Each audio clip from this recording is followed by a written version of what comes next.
Hi everyone, Sir FG here, and for today's video ay pag-aaralan po natin ang computing the mean of a discrete probability distribution. So, tayo po ay magko-compute ng mean or the average of a discrete probability distribution na atin pong ginawa doon sa previous video. So, ang sabi po sa definition, the mean of a discrete random variable x is the weighted average of the possible values that the random variable can take. So, ito po daw yung average doon sa mga posibleng numero na lalabas doon sa experiment natin pong ginawa sa random variables.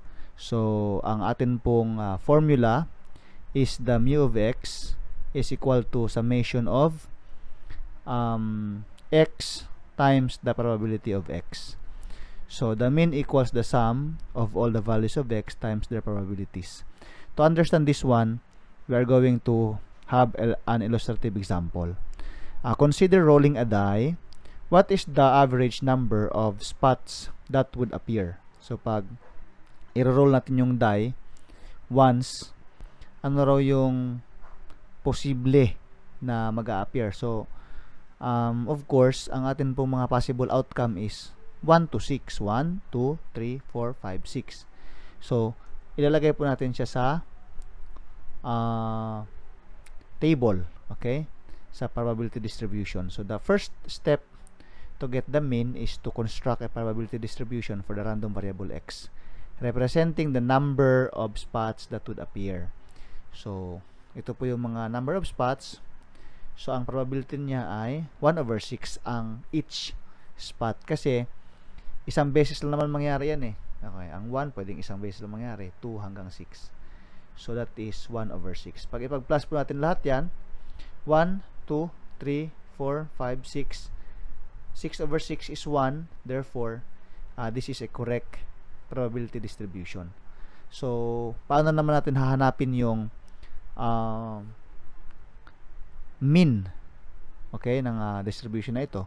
So, ang gagawin po natin is we will multiply the value of the random variables by the corresponding probability. So, we have x here, meron tayong p of x here, or the probability of x, and then multiplying it together, magkakaroon tayo ng result na x times p of x.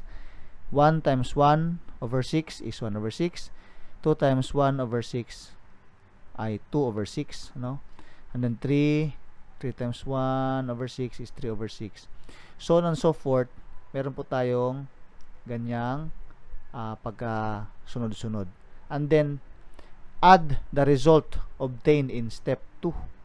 Okay, so meaning to say ay i-add natin yung atin pong nakuha dito sa step 2. So ito po yung nakuha natin na na mga x times p of x. Ipag-add lang po natin lahat yan, and then the result would be this one. Okay, so i-add po natin lahat yan. Ang result po ay 21/6. So bibilangin po natin ha. 1 plus 2 is 3, plus 3 is 6, plus 4 is 10, plus 5 is 15, plus 6 is 21. So 21/6 kasi 6 naman po lahat ang denominator. So 21/6, that is 3.5. So meaning to say, kung maghagis tayo ng maghagis ng dice, ay ang pinaka most probable average niya ay malapit siya sa 3.5. So ganun po siya, no, ang ibig sabihin po niya. Alright, so another example, grocery items, the probabilities that a customer will buy 1, 2, 3, 4, or 5 items in a grocery store are the following: 3/10, 1/10, 1/10, 2/10, and 3/10 respectively. What is the average number of items that a customer will buy? So, tingnan muna natin kung tama ba itong mga probability na to. 3, 4, 5, 6, 7, 8, 9, 10. So, pag i-add natin lahat yan, 10/10, correct naman po siya. So, first step, first step is to construct a probability distribution. 1, 2, 3, 4, 5, and each probability. Okay, so we have 1, 3 over 10, so on and so forth as the given example here. Ayan po, ililista lang po natin lahat itong mga probability na to. Magkatapat po yung 1, 2, 3, 4, 5 respectively. Magkasunod-sunod po. And then, again, we will multiply this one, x times p of x. Alright, so, multiply po yan. Ang sagot po ay ito. Okay, 2 over 10, etc., etc. And then, again, we will add all of this result and then divided by, we will add this one pala, i-add natin lahat ito. And then, yun na yung lalabas na mean. So, 3, 5, plus 3, 8, plus 8, 16, plus 15 is 31. So, ang atin pong pinaka-result ay 31 and then over 10, which is 3.1. Oh, so we have a mean which is 3.1.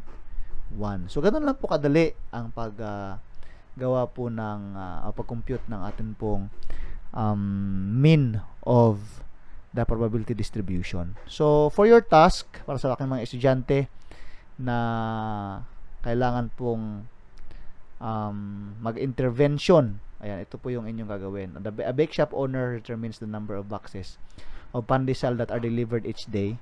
Find the mean of the probability distribution shown. If the manager stated that 35 boxes of pandesal were delivered in one day, do you think that this is a believable claim? So, atin pong i-compute ito at ipakita po ninyo sa clean sheet of paper kung ano yung pinaka-mean niya, kung malapit nga ba sa 35.